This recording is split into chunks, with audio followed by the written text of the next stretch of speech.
Hi, everybody. It's Miss Rovison. I'm sitting outside on my porch today for this book talk, and I will be discussing Scythe by Neal Shusterman. I'm about halfway through it right now, but I'm still going to book talk it.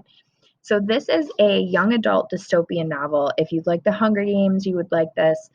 It follows Citra and Rowan, a young woman and a young man who live in a post apocalyptic dystopian society where everyone is happy. It's a utopia, supposedly a utopia.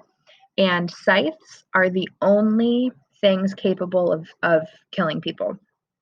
So there's no disease, there's no hunger, there's no war. And to maintain population control, these people, these scythes, go and select people at random to end their life. And that is the only way that you can die in the world of the scythe. And Citra and Rowan are, again, two young people who are apprentices to a scythe, Scythe Faraday. And it's all about their quest to figure out what the purpose of life is and if people have the power to take that away. So it's really compelling. Each chapter ends with a really powerful line that makes me want to keep reading. And that is usually kind of what hooks me into a fantasy book, especially fantasy books that require so much background and so much world building. But this is really keeping my attention. It's a trilogy. There's, I think, three. Yeah. So I have the other two an ebook from the library. So I'm excited to finish this one and get to reading. So I am actually going to read you the very first page. And it's cool because the beginning of each chapter has a journal from one of the scythes. So you kind of get a glimpse into how these people, these killers really, think about their own lifestyle and the things that they do on a day-to-day basis. So it starts with, "We must, by law, keep a record of the innocents we kill. And as I see it, they're all innocents, even the guilty. Everyone is guilty of something, and everyone still harbors a memory of childhood innocence, no matter how many layers of life wrap around it. Humanity is innocent, humanity is guilty, and both states are undeniably true.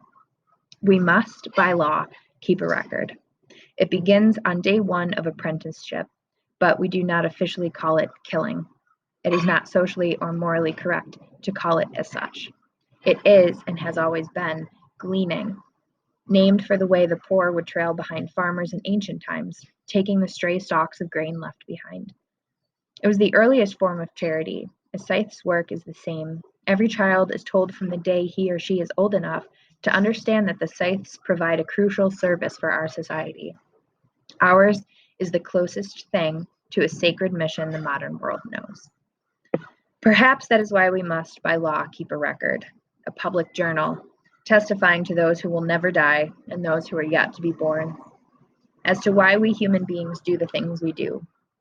We are instructed to write down not just our deeds, but our feelings, because it must be known that we do have feelings, remorse, regret, sorrow too great to bear. But if we didn't feel those things, what monsters would we be?" So again, that is Scythe, Neal Shusterman. If you are interested or want to check out some of his work, I posted some of his short stories in your suggested text folder on Schoology, and he really is a fantastic author. He has an amazing reading voice. He's really captivating, so give it a shot. So I'm excited to see what you read and write this week, and good luck.